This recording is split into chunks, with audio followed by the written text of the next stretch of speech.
বাংলাদেশ হাইকমিশনের সামনে কালকে রক্তকরণ হয়েছে। ধানমন্ডি 32 নম্বরে যেভাবে হামলা করেছে, পাকিস্তানিরা পারে নাই ধানমন্ডিকে ধ্বংস করতে, তেমনিভাবে কালকে 5ই ফেব্রুয়ারি যেভাবে তারা জামাত বিএনপি যেভাবে থানাওভাবে জামাত শিবিরের লোকে যেভাবে বঙ্গবন্ধু ধানমন্ডিকে যেভাবে তারা ধ্বংস করে চেয়েছিল, তার এই প্রেক্ষিতে বাংলাদেশ হাইকমিশনে আমরা হাজার হাজার লোক সমাগম সেখানে উপস্থিত হয়েছি। আমি বলতে দিচ্ছি, তার দাঁত ভাঙা জবাব দিতে চাই।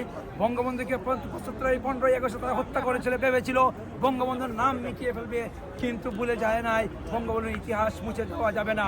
ধানমন্ডি প্রত্যেক ঘরে ঘরে ধানমন্ডি তৈরি হবে, 32 নম্বর তৈরি হবে। হঠাৎ উইনুজ বাঁচাও দেশ, এই স্লোগানে আমরা মুখরিত হয়েছি। জামাত বিএনপির লোককে দেখো যে আপনারা ইতিহাসে কখনো ক্ষমতায় আসতে পারবে না, চ্যালেঞ্জ ছুড়ে দিতে চাই। ইনশাআল্লাহ আমরা অচিরে এই মাননীয় প্রধানমন্ত্রী জননেত্রী শেখ হাসিনাকে বাংলাদেশকে নিয়ে আসবো। বাংলাদেশের নতুন নির্মাণে নতুন দ্বার প্রান্তে আমরা তৈরি করতে পারবো। সবাইকে ধন্যবাদ জানাই। আপনারা দেখেছেন অনেক অনেক হাইব্রিড আওয়ামী লীগের নেতারা, তারা সুদিনে পাশে ছিল, এখন দুর্দিনে পাশে নাই।